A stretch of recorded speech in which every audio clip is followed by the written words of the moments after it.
Baik Bapak Ibu, Shalom, selamat malam. Hari ini saya akan membawakan judul, temanya mungkin jarang dibawakan oleh para pengkhotbah, dan ayat-ayat yang saya bawakan nanti pun mungkin ayat-ayat yang jarang dibacakan dan jarang dikhotbahkan. Kalau boleh saya kasih judul, temanya adalah penyertaan Yesus di dalam penderitaan. Berapa banyak di antara kita, termasuk saya sendiri, dulu ketika mengenal anugerah, saya anti dengan kata penderitaan. Saya selalu berpikir ketika percaya Tuhan, ketika ikut Tuhan, semua akan baik-baik saja. Tetapi yang terjadi adalah ketika semakin melayani Tuhan, keadaan ekonomi bukan semakin membaik, tetapi malah kebalikannya. Kadang bahkan dulu saya juga sempat merasa kecewa. Oh, kenapa sih Tuhan seperti ini? Kenapa ketika kita ngikut Tuhan, ketika kita percaya sepenuhnya kepada Tuhan, tetapi yang terjadi malah kebalikannya. Hari ini saya akan coba merubah sedikit pola pikir kita tentang penderitaan. Ayat pertama yang mau saya sampaikan,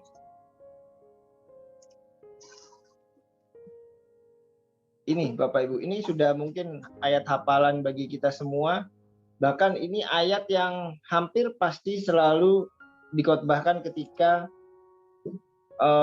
temanya penyertaan Tuhan atau Tuhan menyertai atau Immanuel. Kejadian 39 ayat 2, Yahweh menyertai Yusuf sehingga ia menjadi seorang yang sukses dan ia berada di rumah tuannya orang Mesir itu. Saya kasih tanda kuning, Yahweh menyertai Yusuf sehingga ia menjadi seorang yang sukses. Kemudian akan berkata, siapa yang akan menjadi orang sukses? Katakan amin. Nah, mungkin saya juga dulu seperti itu. Oh, ketika Tuhan menyertai, Tuhan juga berjanji akan menyertai kita selama-lamanya, berarti kita akan menjadi orang sukses. Tapi pada kenyataannya gimana Bapak Ibu? Bahkan tahun 2020 kita mengalami pandemi. Seluruh dunia mengalaminya. Baik orang percaya ataupun orang tidak percaya, orang yang tidak disertai Tuhan ataupun orang disertai Tuhan, semua mengalaminya dan semua mengalami kesusahan. Mana yang katanya Tuhan menyertai maka kita menjadi orang sukses? Ini yang menurut saya perlu diluruskan. Saya percaya memang di dalam Tuhan kita pasti akan memperoleh kesuksesan, berkat, kesembuhan, dan segala macam. Saya percaya 100%. Tetapi kadang itu yang menjadi fokus orang percaya. Ketika mereka percaya, mereka diberkati, mereka sembuh. Tetapi pada kenyataannya suatu saat mereka tidak sukses, tidak diberkati, dan tidak disembuhkan. Mereka akan kecewa sama Tuhan. Mereka akan berkata-kata, mana Tuhan? Mana Tuhan yang katanya selalu menyertai? Akhirnya orang akan jatuh. Dan berapa banyak orang berkata ketika pandemi ini, ada yang usahanya bangkrut, ada yang sakit, mungkin ada juga keluarga yang dicintainya meninggal, kemudian karena COVID, kemudian dia berkata, oh kenapa Tuhan seperti ini? Tahukah Bapak Ibu, justru sebenarnya ketika kita hidup di dunia, kita tidak bisa dilepaskan dari yang namanya penderitaan. Bahkan Yesus pun mengatakan kepada muridnya, ini Yesus sendiri yang mengatakannya kepada para muridnya, semua ini telah kukatakan kepadamu supaya di dalam aku, di dalam Kristus, kamu beroleh damai sejahtera di dalam dunia ini. Kamu mengalami penderitaan, tetapi teguhkanlah hatimu, aku telah mengalahkan dunia. Jelas sekali Yesus mengatakan kamu mengalami penderitaan, tetapi kabar baiknya di dalam Kristus kita beroleh damai sejahtera. Dan Kristus telah mengalahkan dunia. Yesus tidak mengatakan kamu tidak akan mengalami penderitaan. Jelas sekali Yesus mengatakan kita semua akan mengalami penderitaan. Tapi kabar baiknya di dalam Kristus kita beroleh damai sejahtera. Artinya di tengah penderitaan, di tengah pandemi ini kita bisa melewatinya. Kita bisa punya kuasa karena kuasa itu ada di dalam kita. Kita bisa beroleh damai sejahtera karena damai sejahtera itu ada di dalam kita dan kita tinggal di dalamnya. Ketika saya memahami ini, oh ternyata hidup percaya Yesus itu tidak selalu mulus. Tuhan juga mengatakan, jelas sekali mengatakan, kamu akan mengalami penderitaan. Bahkan Petrus juga mencatat di 1 Petrus 2 ayat 19, sebab adalah kasih karunia jika seorang karena sadar akan kehendak Tuhan menanggung penderitaan yang tidak harus ia tanggung. Kita menanggung penderitaan yang seharusnya tidak kita tanggung. Kita hidup di dunia, padahal kita meyakini bahwa kita bukan warga dunia. Yesus juga mengatakan kita tidak berasal dari dunia, tetapi pada kenyataannya kita masih hidup di dunia. Sehingga kita masih hidup di bawah hukum yang ada di dunia. Kita masih menderita, kita juga masih menghadapi banyak pencobaan, tetapi ketika kita menderita karena yang tidak seharusnya kita tanggung, maka kita akan merasakan itu sebagai kasih karunia. Ayat 20, sebab dapatkah disebut pujian jika kamu menderita pukulan karena kamu berbuat dosa? Nah, penderitaan yang timbul, tetapi itu jika disebabkan karena perbuatan dosa kita, itu wajar. Tetapi ketika kita sudah ikut Tuhan, kita sudah melayani Tuhan, kita sudah melakukan yang terbaik bagi Tuhan, tetapi kita masih menderita, itu adalah kasih karunia. Tetapi jika kamu berbuat baik dan karena itu kamu harus menderita, maka itu adalah kasih karunia pada Tuhan. Kita sudah berbuat baik, kita sudah mengerti anugerah, kita sudah diselamatkan, kita sudah disembuhkan, tetapi kenapa kita masih sakit? Itulah kasih karunia Tuhan. Wah, mungkin ada di antara Bapak Ibu yang berkata, wah ini khotbahnya nggak grace, ini khotbahnya nggak anugerah, ini khotbahnya low ini. Kenapa? Karena isinya penderitaan terus. Saya mau kasih tahu satu hal Bapak Ibu. Sejak Kejadian 3, sejak Adam jatuh dalam dosa, sejak itulah dimulai penderitaan. Jadi dunia ini sudah jatuh ke dalam penderitaan. Untuk itulah kita perlu Yesus. Sekarang kita akan masuk ke kabar baiknya. Kabar baiknya ada 3 Bapak Ibu. Yang pertama, Kristus menyertai dan juga merasakan penderitaan kita. Tadi di ayat 1 Petrus tadi belum selesai. Di ayat 21 dikatakan, sebab itulah kamu dipanggil, karena Kristus pun telah menderita untuk kamu dan telah meninggalkan teladan bagi kamu supaya kamu mengikuti jejaknya. Ibrani 4 ayat 15, sebab imam besar yang kita punya bukanlah imam besar yang tidak dapat merasakan kelemahan-kelemahan kita. Sebaliknya sama dengan kita, ia telah dicobai, hanya tidak berbuat dosa. Ini kabar baiknya Bapak Ibu. Kristus menyertai kita di dalam penderitaan. Dan tidak cukup menyertai saja, dia juga merasakan penderitaan yang kita alami. Kalau sekarang kita dalam kondisi keuangan kita macet, bisnis kita macet, tahu nggak, Yesus juga dulu ketika dia di kayu salib, ketika dia memikul salib, Yesus tidak memakai apapun. Artinya apa? Yesus bahkan lebih miskin dari kita. Ketika kita sakit, ketika kita berobat, ternyata kita tidak disembuhkan. Kristus sudah terlebih dahulu menanggung sakit kita. Dia sudah terlebih dahulu menanggung kayu salib dan dia rela dicambuk, dipukul untuk menanggung sakit kita. Saya akan kasih perumpamaan seperti ini. Ketika dulu mama saya sakit, ada orang datang, kemudian dia menghibur, oh ibu tenang, Tuhan pasti akan menyembuhkan, Tuhan pasti akan melakukan mujizat. Tetapi pada kenyataannya gimana? Ternyata Tuhan berkehendak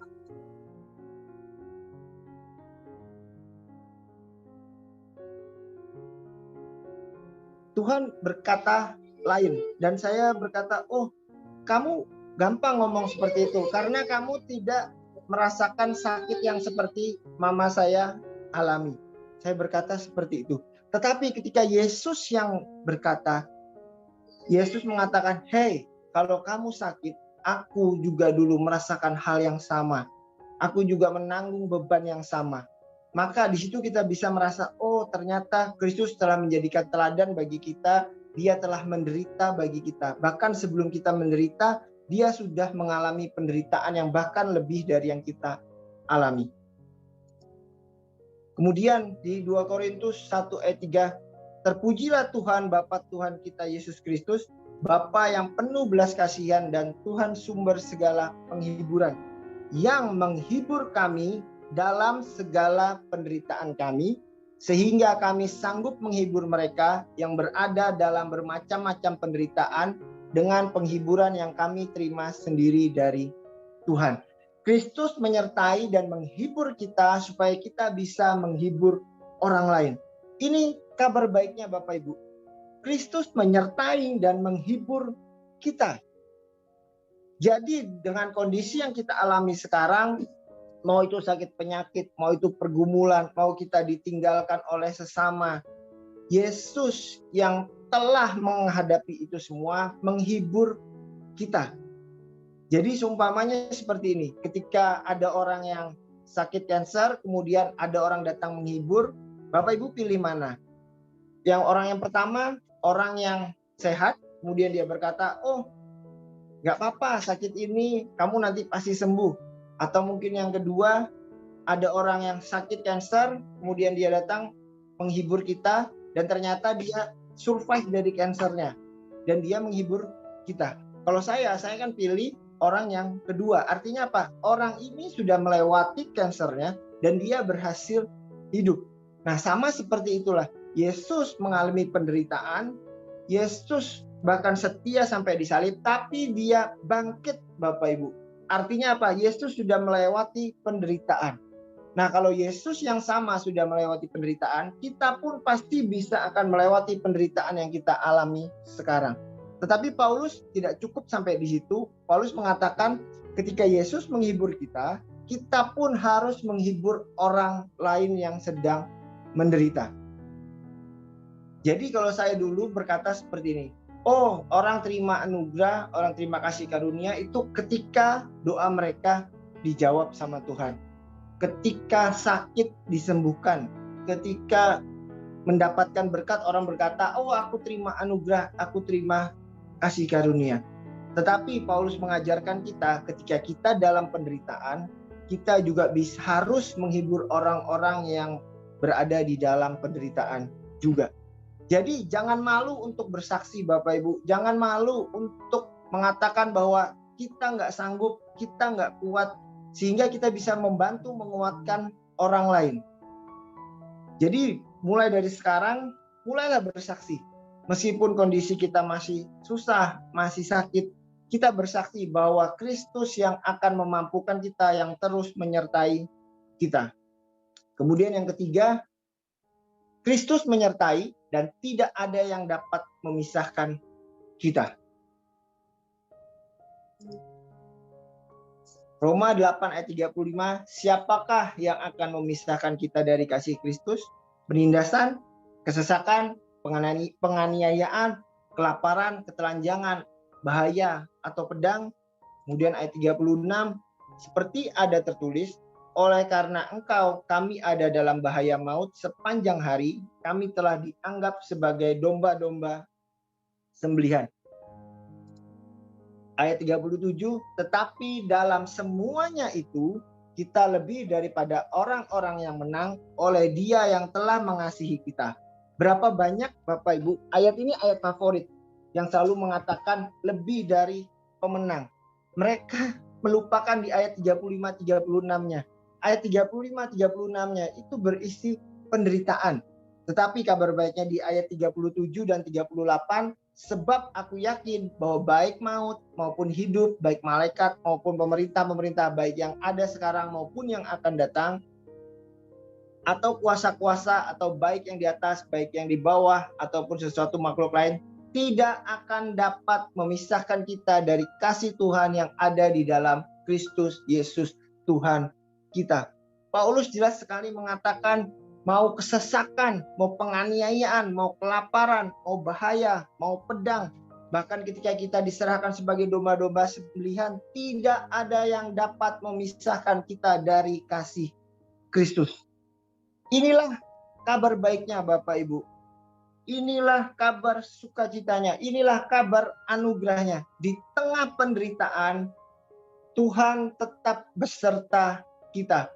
Di tengah penderitaan apapun yang terjadi dalam hidup kita, tidak ada yang dapat memisahkan kita.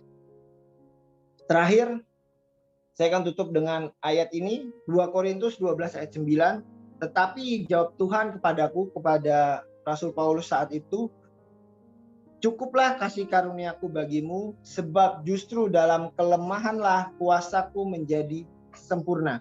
Sebab itu terlebih aku suka bermegah atas kelemahanku, supaya kuasa Kristus turun menaungiku. Ayat 10, ini yang ayat yang paling saya suka. Karena itu aku senang dan rela di dalam kelemahan, di dalam siksaan, di dalam kesukaran, di dalam penganiayaan dan kesesakan oleh karena Kristus. Sebab jika aku lemah, maka aku kuat.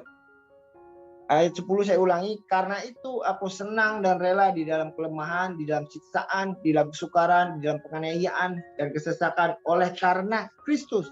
Sebab jika aku lemah, maka aku kuat.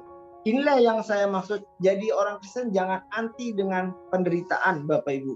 Justru dengan adanya penderitaan, kita bisa melihat mujizat Tuhan dinyatakan, kuasa Tuhan dinyatakan, penyertaan Tuhan dinyatakan. Sebab saya sangat yakin sekali ketika kita percaya Yesus menyertai, Yesus bersama kita, tidak ada yang dapat memisahkan kasih kita. Saya percaya sekali penderitaan apapun pasti selesai di dalam nama Yesus. Dan ketika penderitaan itu selesai, kita bisa berkata, karena aku lemah, maka aku kuat di dalam Kristus yang menyertai aku. Amin. Tuhan Yesus memberkati. Ya, terima kasih Pastor Agus, firman Tuhan buat kita sangat luar biasa malam hari ini.